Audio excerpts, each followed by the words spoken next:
नमस्कार, India TV देख रहे हैं आप। आपके साथ मैं हूं प्राची पाराशर।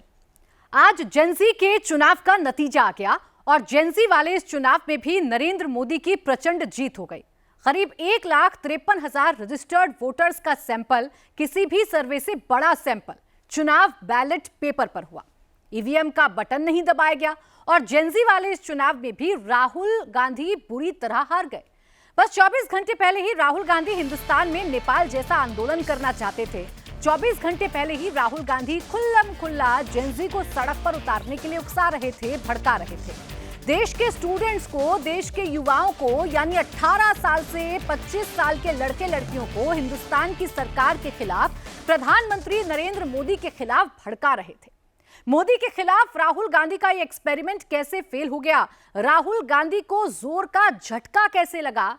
जिस नई दिल्ली में तख्ता पलट का प्लान राहुल गांधी बना रहे हैं, उसी दिल्ली में राहुल गांधी को नरेंद्र मोदी के हाथों मुंह की खानी पड़ी। और ये सब कैसे हुआ, इस रिपोर्ट में आपको दिखाते।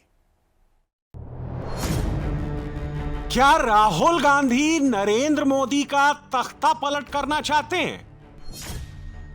क्या राहुल गांधी नरेंद्र मोदी का तख्ता पलट करने के लिए किसी से भी हाथ मिला सकते हैं?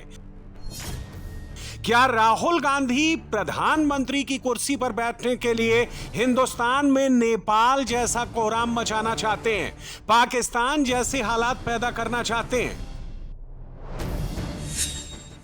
युवा, स्टूडेंट्स और जेन जी, राहुल ने अपनी टाइमलाइन पर इन तीनों का जिक्र ऐसे ही नहीं किया, काफी सोच समझकर किया है, पहली बार किया है।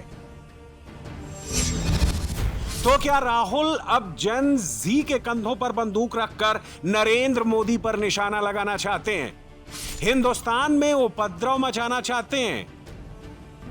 राहुल के पोस्ट में जेन जी शब्द का आना, फिर वही शब्द कांग्रेस के हर नेता की टाइमलाइन पर नजर आना, यह कोई संयोग नहीं। राहुल की पार्टी कुछ बड़ा प्लान कर रही है, 200% तबाही की धमकी दे रही है। स्क्रीनशॉट आपके सामने है। इस तबाही का पूरा प्लान राहुल गांधी के दिमाग की उपज है। तो क्या राहुल जेन जी को उकसाकर, भड़काकर, बहकाकर मोदी के खिलाफ हाइड्रोजन बम फोड़ना चाहते हैं, देश में अराजकता फैलाना चाहते हैं? जेन जनरल यानी यूथ, जेंजी कहते नया जनरेशन को बुलाया जा रहा है, उस जनरेशन को आह्वान किया जा रहा है। कुर्बानी चाहिए देश को, तो नौजवानों को देखना चाहिए। राहुल गांधी को लगता है कि नरेंद्र मोदी को हराना बच्चों का खेल है। क्या सच में ऐसा ही है? मोदी के दुश्मन उन्हें पॉलिटिकली नुकसान पहुंचाने के लिए इस वक्त 3 मॉडल पर काम कर रहे हैं और तीनों ही मॉडल में जेन जी कॉमन है। पहला मॉडल है बांग्लादेश वाला, दूसरा मॉडल है नेपाल वाला और तीसरा मॉडल है पाकिस्तान वाला। इन तीनों ही जगह तख्ता पलट में जेन जी का रोल अहम था। I've been to Pakistan and I must tell you, I felt at home. I've been to Bangladesh, I've been to Nepal and I feel at home. I don't feel like I'm in foreign country. They look like me, they talk like me, they like my songs, they eat my food. Hindustan में राहुल के vote चोरी वाले campaign को भले ही public भाव ना दे रही हो, भले ही पब्लिक सपोर्ट ना कर रही हो, भले ही पब्लिक उसे सिर्फ एक सियासी स्टंट समझ रही हो, लेकिन पाकिस्तान में राहुल गांधी छाए हुए हैं। पाकिस्तान के टीवी चैनल्स की स्क्रीन पर 24/7 राहुल राहुल हो रहा है। राहुल की ही फोटो दिख रही है और हर पाकिस्तानी वीडियो में यही कहा जा रहा है कि राहुल मोदी का तख्ता पलट करने जा रहे हैं। राहुल गांधी वो एक अल्टरनेटिव लीडरशिप के तौर पर इस भारत में उभर रहे हैं, उभरते हुए सितारे के तौर पर किस तरीके से अपने पत्ते बड़ी सूरत के साथ इस वक्त राहुल गांधी खेल रहे हैं। इस वक्त भारत की एक अल्टरनेटिव, एक सेन, एक प्रैग्मेटिक लीडरशिप के तौर पर वो दुनिया के साथ बाकायदा खुद बराह रास्त मुखातिब हो रहे हैं। अब बीजेपी की बल्कि मजाक उड़ाती थी राहुल गांधी का, उसको कहती थी कि जी तुम एक नाम नेहाद शहजादे हो, ये कहकर जो उसका मजाक उड़ाया जाता था। राहुल गांधी को नेपोटिज्म का ताना दिया जाता था और बड़ी उसकी जो उसके लहजे का भी मजाक उड़ाया जाता था। तो अब वही राहुल गांधी इस वक्त इंडिया को लीड करता हुआ नजर आ रहा है। बड़े बेबाक बोल्ड स्टेटमेंट्स जो है वो राहुल गांधी ने दिए हैं। राहुल गांधी ने नरेंद्र मोदी की धांधली को बेनकाब कर दिया। नरेंद्र मोदी हमेशा सोचते थे कि उनकी ऑपोजिशन जमात बहुत कमजोर है, जो इंडियन नेशनल कांग्रेस है वो उनका कुछ नहीं बिगाड़ सकती है, लेकिन हालात बड़ी तेजी से तब्दील हो रहे हैं। वहां पर हुकूमत का तख्ता उल्टा जा सकता है। कहां पे? भारत में। और भारत में हुकूमत किसकी है? नरेंद्र मोदी की। मोदी सरकार के लिए भी ऑब्वियसली ये खतरे की बात है। राहुल गांधी ने प्रेस कॉन्फ्रेंस में फाइल उठाकर कहा कि ये बीजेपी का जादू, एक ही एड्रेस पर हिंदू, मुसलमान, सिख और ईसाई सबका इंदराज। और मजे की बात यह है कि सब एक ही कमरे में रहते हैं। राहुल गांधी की प्रेस कॉन्फ्रेंस के बाद सोशल मीडिया पर हैशटैग्स का सैलाब आया हुआ है। जहां भारतीय सोशल मीडिया सारिफ हैशटैग वोट चोरी और हैशटैग वोट चोरी एक्सपोज्ड के उन्वान से पोस्ट शेयर कर रहे हैं। दुनिया की सबसे बड़ी जमहूरियत की वोटर लिस्ट आजकल दुनिया की सबसे बड़ी जोक बुक लग रही है।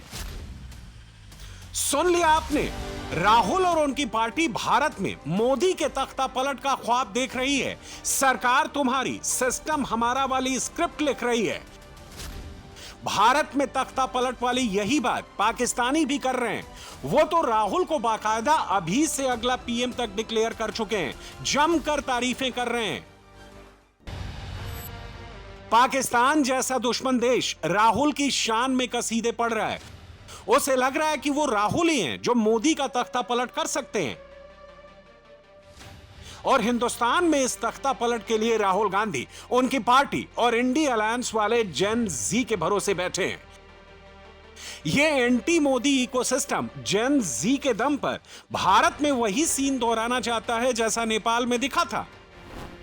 याद कीजिए, जब नेपाल में तख्ता पलट हुआ उस वक्त कैसे कांग्रेस और एनडी के नेताओं ने आज नेपाल कल हिंदुस्तान वाला ट्रेंड चलाना शुरू कर दिया था। अलग अलग टाइमलाइन पर यही नैरेटिव चिपकाया गया कि नेपाल के जेन जी ने वहां तख्ता पलट किया, भारत के जेन जी यहां तख्ता पलट करेंगे। और अब राहुल खुल्लम खुल्ला जेन जी को इनवाइट कर रहे हैं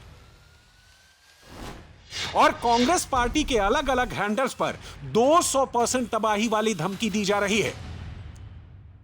ये आग लग गई, देश भर में सबको माइंड में डाउट है। युवा तो गुस्से में है और कोई वोट चोरी कर रहा है उनका, इसके खिलाफ इस बार आक्रोश है युवाओं में। ठीक ही कह रहे हैं राहुल गांधी। राहुल गांधी इस देश के संसद के नेता प्रतिपक्ष। राहुल गांधी ने साफ कहा है कि अगर इस देश के लोकतंत्र और संविधान पर खतरा आएगा तो जनरल यानी यूथ, बेरोजगार, इस देश के लोग संविधान को बचाएंगे, लोकतंत्र को बचाएंगे। ये तो डेमोक्रेसी को इन्होंने तो खत्म ही कर दिया है। राहुल गांधी जी ने पहले कहा था कि हाइड्रोजन बम होगा, एटम बम तो फोड़ दिया था और वास्तव में हाइड्रोजन बम निकला है। चुनाव आयोग और चुनाव ही कंप्रोमाइज होने की कगार पर खड़ा हुआ है। जब चुनाव आयोग लगातार पारदर्शिता की, चुनाव आयोग की पारदर्शिता संदेह के घेरे में है, तो देश का नौजवान ही, भविष्य का कर्णधार ही इस चीज को संभालेगा। क्योंकि सबसे ज्यादा अगर वोटों पर किसी के डाका पड़ रहा है तो वो नई पीढ़ी के डाका पड़ रहा है, जिसको आप जेन जी कहते हैं। तो आज की डेट में उसके अधिकार को छीना जा रहा है। जो नौजवान के अधिकार को छीना जा रहा है, नौजवान अपना अधिकार, अपना हक लड़ कर लेगा, ऐसा हमारा पूर्ण विश्वास है। महत्वपूर्ण ये नहीं है कि उन्होंने कहा कौन रोकेंगे, भारत का लोकतंत्र रोकेगा। भाई बीमार पड़ गया है, संस्थाओं को जो काम करना था वो नहीं कर पा रहे। ये एक ऐसा क्रिटिकल क्षण है हमारे लोकतंत्र के लिए कि अगर हमने सारी चीजें दुरुस्त नहीं की तो ये भरभरा के गिर जाएगा। मगर राहुल गांधी जिस जेन जी के कंधों पर बंदूक रखकर मोदी को प्रधानमंत्री की कुर्सी से हटाने का ख्वाब देख रहे हैं, क्या वो ख्वाब पूरा हो पाएगा? जो प्रियंका गांधी मोदी के खिलाफ जेन जी को भड़काकर बहकाकर सिग्नेचर कैंपेन चला रही हैं, क्या उनका सपना सच हो पाएगा? इसका जवाब है नहीं, क्योंकि हिंदुस्तान का जेन जी राहुल पर नहीं मोदी पर ट्रस्ट करता है। इसीलिए तो हर बार मोदी को ही सिलेक्ट करता है, मोदी को ही पसंद करता है। यकीन नहीं होता तो एक छोटी सी क्लिप देख लीजिए, हिंदुस्तान का जेन जी मोदी पर क्या कहता है। बट दैट मोमेंट जब बस वो आ रहे हैं, हार्ट बीट स्टॉप हो जाने वाला मोमेंट था वो। स्वागत है आप सबका।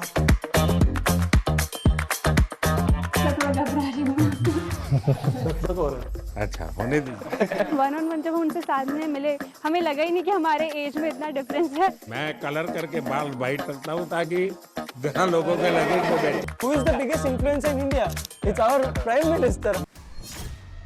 जेन जी ग्रुप यानी वो लोग जिनका जन्म 1997 से 2012 के बीच हुआ और इस वक्त इस एज ग्रुप में शामिल युवाओं की उम्र 13 से 28 साल के बीच है। इसमें एक बड़ा तबका नरेंद्र मोदी का फैन है। उसने मोदी के वर्किंग स्टाइल को देखा है और प्रधानमंत्री के काम को देखकर ही इस एज ग्रुप ने हमेशा मोदी को ही सपोर्ट किया है। हेडलाइन आपके सामने है। और ऐसा नहीं है कि सिर्फ हिंदुस्तान के जेन जी मोदी को पसंद करते हैं। राहुल जिस नेपाल वाला मॉडल के तहत भारत में मोदी के खिलाफ जेन जी को सड़क पर उतारना चाहते हैं, नेपाल के वो जेन जी भी मोदी की लीडरशिप के ही फैन है। रही बात भारत की, तो चुनाव में भी जेन जी ने मोदी को ही सपोर्ट किया है। 2024 के लोकसभा चुनाव से ठीक पहले जेन जी पर एक सर्वे आया था जिसमें 62% जेन जी वोटर्स ने मोदी को अपनी पसंद बताया था। करीब 66% जेन जी वोटर्स ने तब कहा था कि मोदी को ही तीसरी बार पीएम बनना चाहिए। इस पैमाने पर राहुल को सिर्फ 18% जेन जी वोटर्स का साथ मिला था। देश मोदी जी के साथ में है, वो कुछ चंद जो डिसग्रांटेड एलिमेंट्स है जो बिल्कुल निराशा हताशा में डूबे हुए हैं, वो सिस्टम को गाली दे करके यात्रा निकालने से कुछ नहीं होता है। पूरा देश का युवा, देश का महिला, देश का गरीब, किसान सब मोदी जी के साथ में है। और इसी जेन जी वोटर्स ने आज एक बार फिर नरेंद्र मोदी की लीडरशिप पर ही ट्रस्ट जताया है। दिल्ली छात्र संघ चुनाव में भगवा ने इस बार अपना परचम लहराया है। अध्यक्ष समेत 3 पदों पर एबीवीपी के कैंडिडेट्स को जीत मिली है और इसमें सबसे ज्यादा नोट करने वाली बात है कि डूसू इलेक्शन में जो कैंडिडेट्स खड़े थे और जिन वोटर्स को अपना वोट देना था, वो सारे इसी जेन जी वाले 17 से 25 साल के एज ग्रुप में आते हैं। एबीवीपी की इस जीत ने इस बात पर भी मुहर लगा दी है कि राहुल का जेन जी वाला प्लान कामयाब नहीं होने वाला। आज जन जी का आप बात कर रहे हैं ना राहुल गांधी जी के, उससे ये सवाल पूछना चाह रहा हूँ। यहाँ 1.5 लाख वोटिंग हुई है, तो आप देख सकते हैं, आप 1 जीते हम 3 जीते। भाई साहब, जन जी किसके साथ है? जो विद्यार्थी परिषद के साथ है, जो भगवा के साथ है, जो ये देश के लिए जो सोचेगा ना, उसके साथ जन जी है। आप ये पता कर लो माननीय राहुल गांधी जी। इसीलिए आप राहुल गांधी जी को ये पूछना है, अगर राहुल गांधी जी का जो अभी वीपी जीता ना, तो वोट चोरी से जीता क्या वीपी जो भी है? राहुल गांधी तो पप्पू है, उसको पता ही नहीं क्या बोलना है, क्या बोलता, कुछ भी बोलता रहता है। वो तो उसको कुछ नहीं है, नेतृत्व ही है वो तो। जेन जी का संदेश है भगवा। आज के जेन जी को पता चल चुका है कि हमारी विचारधारा, हमारा जो सनातन धर्म है वो किस तरफ है, जो हमारे भगवे की तरफ है, हमारे संगठन की तरफ से। तो आज के जेन जी को अच्छी तरह से पता है कि हमें किस विचार की तरफ जाना है, जो हमारे लिए एक पॉजिटिव वाइब लेके आएगा। भारत का युवा है, वो भारत का युवा ऑलरेडी राहुल गांधी को जान चुका है। इनकी जो पार्टियां हैं, एनएसआई, कांग्रेस, इसको अच्छी तरह से जानता है। और जो राहुल गांधी जनरेशन जेड के माध्यम से देश में जो माहौल बनाना चाह रहे हैं, ये जो आसपास के कंट्री में जो माहौल है उसको देखकर खुद सत्ता में प्रवेश होना चाह रहे हैं, वो कभी सफल नहीं होना है। कारण ये है कि जो जनरेशन जेड भारत की है वो बहुत परिपक्व है और वो जो भारत का युवा है वो पूरा मोदी जी के साथ है। ये जो सपने देख रहे हैं कांग्रेस पार्टी, वो सपने देखना बंद करें। ऐसे सपने कभी सच नहीं होनी। पूरी दिल्ली विश्वविद्यालय के छात्रों ने राहुल गांधी, कांग्रेस और एनएसयू विचार को एक कड़ा मैसेज दिया है कि देश का युवा, देश का छात्र भगवा और राष्ट्रवादी विचार के साथ खड़ा है। मैं आपको बता देना चाहता हूं, दिल्ली विश्वविद्यालय के छात्रों का दिल चोरी किया है अखिल भारतीय विद्यार्थी परिषद ने, जो इतने बड़े मार्जिन के साथ हम जीत रहे हैं। ये अपने यहाँ का राहुल गांधी के द्वारा सीख रहे हैं लोग। राहुल गांधी जहाँ पे हारते हैं वहाँ पे ईवीएम का भंडा फोड़ते हैं और जहाँ पे जीतते हैं वहाँ पे कुछ नहीं रहता है।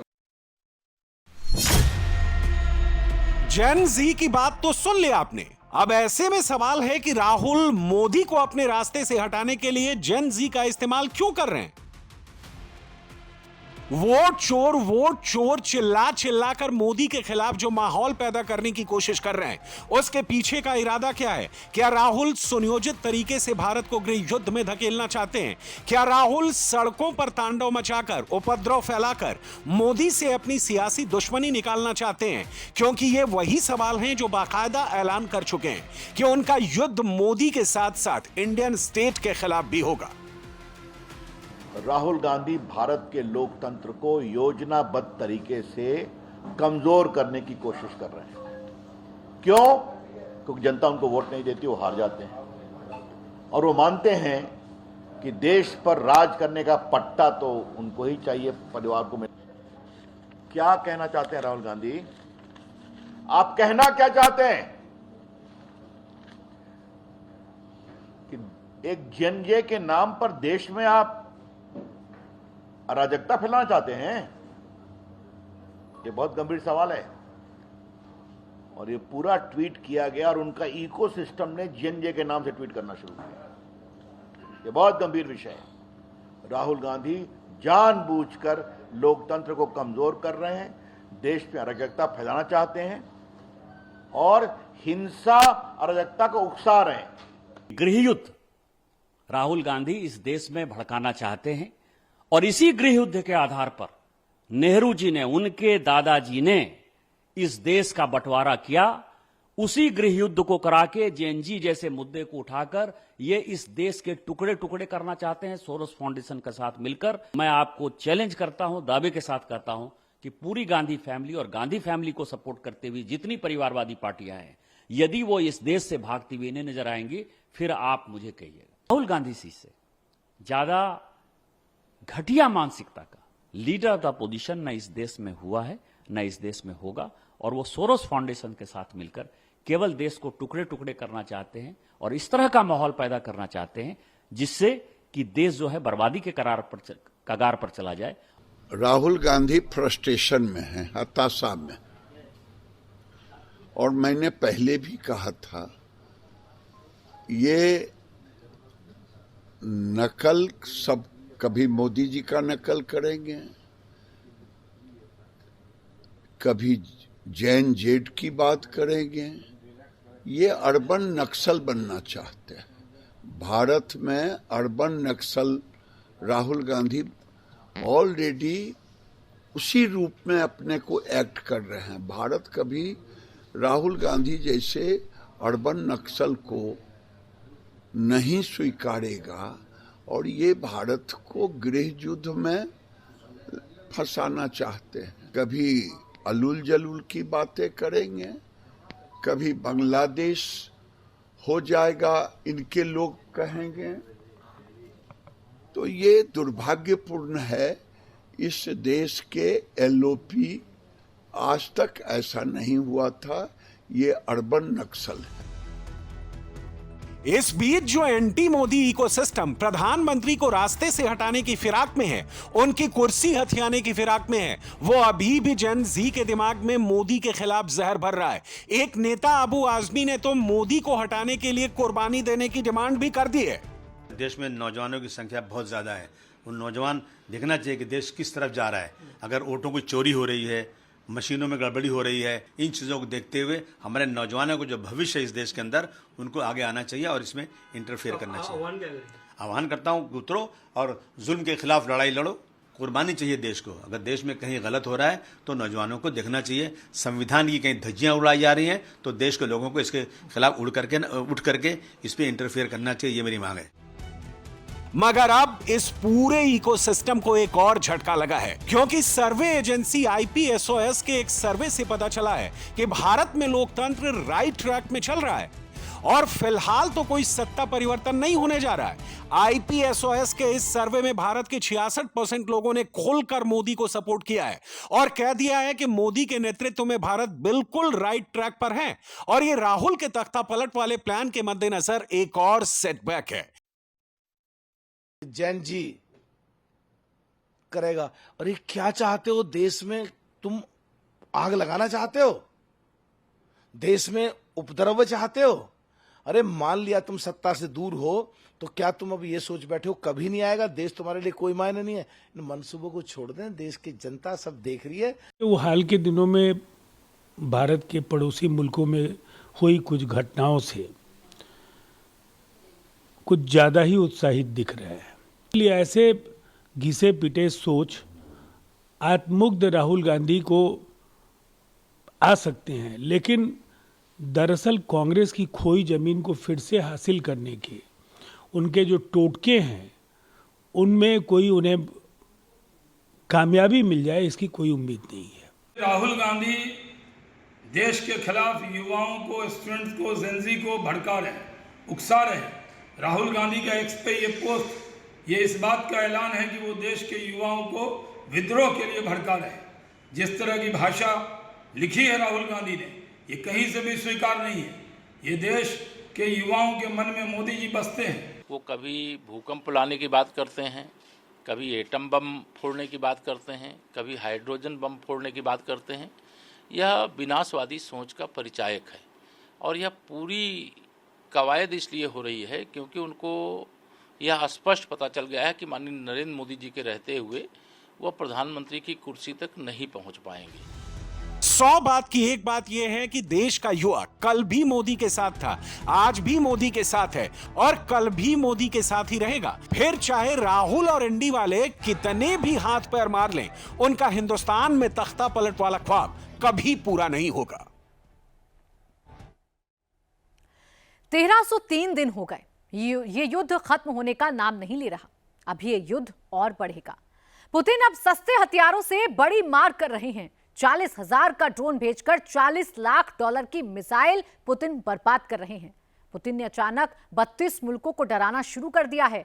अचानक पुतिन ने अपनी चाल कैसे बदली, अमेरिका से लेकर फ्रांस, पोलैंड, जर्मनी और इंग्लैंड तक कैसे बेहाल हो गए युद्ध के मैदान से, अपनी रिपोर्ट देखिए।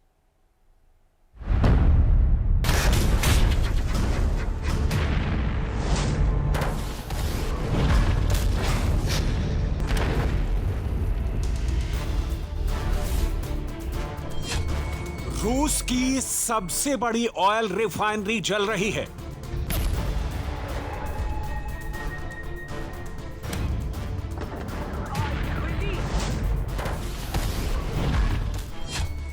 ज़ेलेंस्की की ड्रोन आर्मी ने 1400 किलोमीटर घुसकर रूस को मारा है।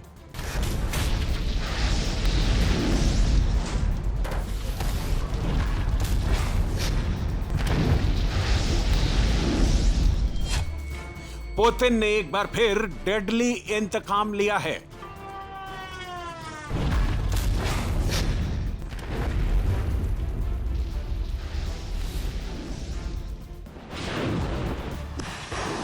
एक 1303 दिन से यूक्रेन पर रूस की मिसाइलें तबाही ढा रही हैं।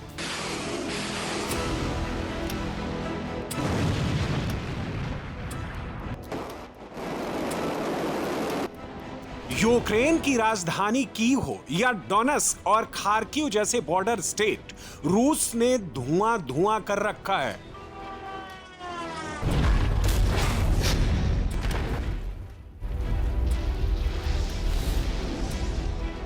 किलर ड्रोन और सर्विलांस ड्रोन ने युद्ध का मैथमेटिक्स चेंज कर दिया है।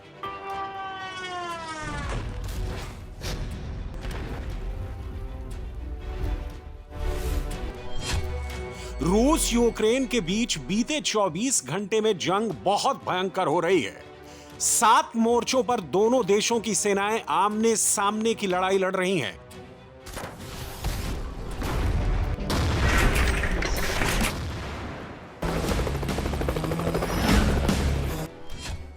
रूस ने यूक्रेन के दनीप्रो प्रांत के 2 गांव सोसनोका और नोवोनिकोलाइवका पर कब्जा कर लिया है। ज़पोरिज़िया प्रांत के ओलेस्के गांव पर भी रूसी सेना का कब्जा हो चुका है।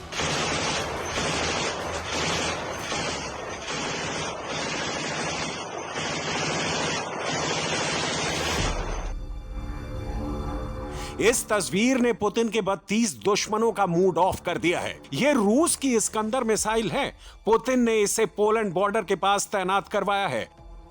जिस जगह पर रूस की इस्कंदर मिसाइल तैनात है, वहां से पोलैंड बॉर्डर सिर्फ 40 किलोमीटर दूर है। इस्कंदर मिसाइल 500 किलोमीटर तक मार करती है। अमेरिका में बने नाटो के पैट्रियट एयर डिफेंस सिस्टम को भी मार गिराने में सक्षम है। क्या पुतिन नाटो के 32 देशों को चैलेंज कर रहे हैं? पोलैंड बॉर्डर पर इस्कंदर मिसाइल तैनात करने का मकसद क्या है? क्या पुतिन नाटो के डिफेंस सिस्टम की कमजोर कड़ी पकड़ चुके हैं? वो कमजोर कड़ी क्या है, इसकी फुल डिटेल जानने से पहले आग के धधकते शोलों की ये तस्वीरें देखिए। यूक्रेन ने रूस के बशकोर्तोस्तान में बहुत घातक ड्रोन अटैक किया है। सलावत शहर में रूस की सबसे बड़ी ऑयल कंपनी में से एक गज़प्रोम को भी भारी नुकसान हुआ है। रिफाइनरी के बड़े हिस्से में आग लगी हुई है। रूस के बशकोर्तोस्तान की ऑयल रिफाइनरी यूक्रेन बॉर्डर से करीब 1400 किलोमीटर दूर है। यूक्रेन को लंबी दूरी तक मार करने वाले ड्रोन क्या नाटो ने दिए, या फिर यूक्रेन ने रूस के भीतर पहले ड्रोन भेजे और फिर बाद में उसके एजेंटों ने रिफाइनरी पर धमाके किए? ये रूसी ऑयल कंपनी हर साल 11.7 मिलियन टन कच्चे तेल का उत्पादन करती है। यूक्रेन ने रूस की एक और बड़ी ऑयल रिफाइनरी वोल्गोग्राद पर बड़ा ड्रोन अटैक किया है। वोल्गोग्राद ऑयल रिफाइनरी रूस की सबसे बड़ी तेल उत्पादक कंपनी है। रूस ने यूक्रेन पर पलटवार करते हुए ज़पोरिज़िया और खार्किव पर हमले तेज कर दिए हैं। यूक्रेन के ज़पोरिज़िया सिटी में रूसी ड्रोन अटैक से भारी तबाही हुई है। कई लोगों की मौत हुई है और 20 से ज्यादा लोग घायल हुए हैं। यूक्रेन के खार्किव में नेशनल फार्मास्यूटिकल यूनिवर्सिटी को रूस ने निशाना बनाया है।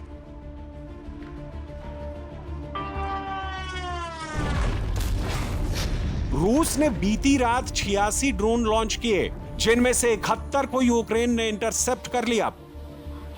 15 ड्रोन यूक्रेनी एयर डिफेंस सिस्टम को चकमा देते हुए 6 टारगेट पर गिरे और भारी नुकसान पहुंचा।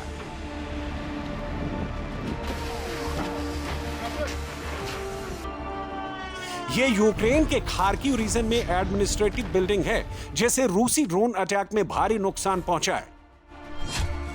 National institute for the study of war का दावा है कि सिर्फ मई, जून और जुलाई के 3 महीनों में रूस ने यूक्रेन की 1910 वर्ग किलोमीटर जमीन पर कब्जा कर लिया है। हालांकि इस लड़ाई में रूस को 1,30,000 सैनिक खोने पड़े हैं। 1 स्क्वायर किलोमीटर जमीन पर कब्जा करने में 68 सैनिकों को जान से हाथ धोना पड़ा है। डोनेट्स्क रीजन में रूसी सेना लगातार आगे बढ़ रही है। यूक्रेन के सैनिकों का हौसला बढ़ाने ज़ेलेंस्की मोर्चे पर पहुंचे। ज़ेलेंस्की ने दावा किया कि कई इलाकों में रूसी सेना को यूक्रेनी सैनिकों ने खदेड़ दिया है। जवाबी हमले शुरू होने के बाद अकेले पोक्रोवस्क क्षेत्र में रूस के 2,500 से ज्यादा लोगों को नुकसान हुआ है। इनमें 1,300 से ज्यादा रूसी सैनिक मारे गए हैं। यूक्रेन अपनी मातृभूमि की रक्षा करने और अपनी पोजीशन मजबूत करने के लिए तैयार है। यूक्रेन जंग में नाटो के सहारे है, उन्हीं के डिफेंस सिस्टम और हथियारों से लड़ रहा है। यूक्रेन को कुचलने के बाद पुतिन अब नाटो का इम्तिहान ले रहे हैं। पुतिन अब लड़ाई को नाटो के बॉर्डर पर ले जाना चाहते हैं। उनके ड्रोन पोलैंड और रोमानिया बॉर्डर तक जा चुके हैं। अब रूस के गर्बेरा ड्रोन का मलबा एक और नाटो देश लातविया में मिला है। बाल्टिक सागर के किनारे से रूसी ड्रोन के मलबे को खोजा गया है। रूस का गर्बेरा ड्रोन अटैक या कामिकाज़े ड्रोन नहीं है, यह सर्विलांस ड्रोन है जो 700 किलोमीटर तक उड़ान भर सकते हैं। रूस का गर्बेरा ड्रोन प्लाईवुड और स्टाइरोफोम के बने हैं, जिनकी लागत बहुत सस्ती है। इन्हें बनाने में जिस स्टाइरोफोम मटेरियल का इस्तेमाल हुआ है, उससे आमतौर पर डिस्पोजेबल कप, पैकिंग, पीनट्स और पैकेजिंग सामग्री बनाने में होता है। गर्बेरा जैसे सस्ते रूसी ड्रोन ने बैटलफील्ड का गणित बदल दिया है। गर्बेरा ड्रोन बनाने में कुछ हजार रुपए खर्च होते हैं। नाटो देशों को इन्हें इंटरसेप्ट करने में लाखों डॉलर की मिसाइलें बर्बाद करनी पड़ती हैं। इससे रूस को युद्ध में बहुत कम खर्च करना पड़ता है और नाटो देशों का बजट बिगड़ जाता है। रूस ने जब नाटो देशों के बॉर्डर पर गर्बेरा ड्रोन भेजे तो नाटो ने इन्हें इंटरसेप्ट करने के लिए पोलैंड के F-16 फाइटर जेट, नीदरलैंड के F-35 फाइटर जेट उतारे।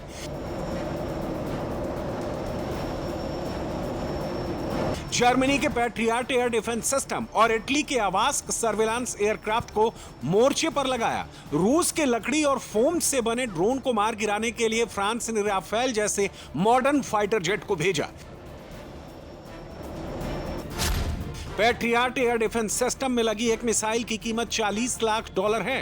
एक F-35 फाइटर जेट की कीमत करीब $2 ट्रिलियन है, जबकि गर्बेरा ड्रोन महज 40 से 50 हजार रुपए में तैयार हो जाता है। पुतिन के इस तमाशे में नाटो देशों के लाखों डॉलर स्वाहा हो गए। सोचिए, अगर पुतिन ने नाटो देशों की सीमाओं में स्वार्म ड्रोन यानी ड्रोन का झुंड भेज दिया होता तो उन्हें इंटरसेप्ट करने में कितना खर्च आएगा, युद्ध नाटो देशों को कितना महंगा पड़ेगा। अब अमेरिका, फ्रांस, इंग्लैंड, इटली और बाकी नाटो देश एक ड्रोन वॉल बनाने के मिशन पर लग गए हैं। नाटो की ड्रोन वॉल उन 6 देशों को रूस के ड्रोन से सुरक्षा देगी जिनके बॉर्डर लगते हैं, जिनमें Poland, Finland, Estonia, Latvia, Lithuania और रोमानिया जैसे नाटो देश शामिल हैं। इनका 3000 किलोमीटर लंबा बॉर्डर रूस और बेलारूस से लगता है। इन्होंने ड्रोन वॉल या शील्ड ईस्ट बनाने के लिए $2.5 बिलियन का बजट फिक्स कर दिया है। अब नाटो देश ड्रोन को इंटरसेप्ट करने के लिए सस्ती टेक्नोलॉजी के जुगाड़ में हैं, क्योंकि महंगी मिसाइलों से सस्ते ड्रोन के खिलाफ युद्ध लड़ना मुश्किल है। सस्ते ड्रोन कम कीमत पर बहुत जल्द तैयार किए जा सकते हैं, जबकि महंगी मिसाइल तैयार करने में ज्यादा टाइम लगता है। अगर पुतिन 1 लाख ड्रोन एक साथ नाटो देशों के आसमान पर भेज दिए तो नाटो की मिसाइलें खत्म हो जाएंगी, लेकिन पुतिन के ड्रोन खत्म नहीं होंगे। नाटो देशों के पास अब एक ही विकल्प है, सस्ते और हाईटेक हथियारों का इंतजाम। इनमें एडवांस सेंसर, इलेक्ट्रिक जैमर्स और ड्रोन इंटरसेप्टर शामिल हैं। चीन के चांगचू एयर शो में ऐसे ही माइंड ब्लोइंग वॉर मशीनें पेश की गईं, जो मॉडर्न वॉरफेयर में बहुत काम की हैं। इसी एयर शो में चीन ने J-20, J-16 और J-10C जैसी फाइटर जेट की ताकत भी दिखाई। रूस का सुखोई 27 भी इस एयर शो में शामिल हुआ। नाटो देशों को रूस और चीन जैसे देशों के ड्रोन वॉरफेयर से टक्कर लेने के लिए डायरेक्ट एनर्जी वेपन्स की जरूरत है। ऑस्ट्रेलिया की electro optics system Apollo laser system Europe के नाटो देशों को बेच रही है। यह मशीन 1 मिनट में 20 से 50 ड्रोन मार गिराने और उनके नेविगेशन सिस्टम को ध्वस्त करने में सक्षम है। यह मशीन 150 किलोवाट की लेजर बीम छोड़ती है, जो स्वार्म ड्रोन को नष्ट कर देती है। 200 ड्रोन को मार गिराने के बाद इस मशीन को बिजली से चार्ज करने की जरूरत पड़ती है। यह ड्रोन को टारगेट पर पहुंचने से पहले ही 15 किलोमीटर दूर मार गिरा सकती है। यह मशीन 1.5 सेकंड में 60 डिग्री घूमकर दुश्मन के ड्रोन पर चौतरफा हमला बोल सकती है। यूक्रेन अब एक दिन में 1000 ड्रोन इंटरसेप्टर तैयार कर रहा है। ऐसा रूस के ड्रोन अटैक से राजधानी कीव समेत हाई वैल्यू टारगेट को बचाने के लिए किया जा रहा है। रूस ने अब तक एक बार में सबसे ज्यादा 810 ड्रोन भेजे। अगर यूक्रेन 1000 ड्रोन इंटरसेप्टर बना लेता है तो रूसी किलर ड्रोन के हमलों से बच सकता है। यूक्रेन के FRDM ग्रुप ने अपनी सेना को बॉमर ड्रोन बनाकर दिए हैं। ये ड्रोन आमने सामने की लड़ाई में बहुत ही घातक हैं, जो 20 किलोमीटर तक उड़ान भर सकते हैं और 6 किलो बारूद दुश्मन पर गिराकर उसे मौत के घाट उतार सकते हैं। 20 किलोमीटर की रेंज में किसी भी हाई वैल्यू टारगेट को ध्वस्त कर सकते हैं। युद्ध के मैदान में ये ऐसी तबाही मचाते हैं जिससे दुश्मन की रूह कांप उठती है। इसीलिए रूसी सेना ने यूक्रेन के मॉमर ड्रोन को बाबा यागा ड्रोन का नया नाम दिया है। यूक्रेन आर्मी में इन्हें R-34 ड्रोन के नाम से डिप्लॉय किया गया है। You can see how Ukraine, who does not have, for example, missiles that can hit enemy planes at the point where they actually making a shooting on our territory, but we use drones to destroy them. Modern warfare में वही देश दुश्मन के सामने टिक पाएगा जिसके पास latest technology से बने सस्ते हथियार होंगे। ये महंगी मिसाइलों का नहीं, सस्ते ड्रोन का दौर है।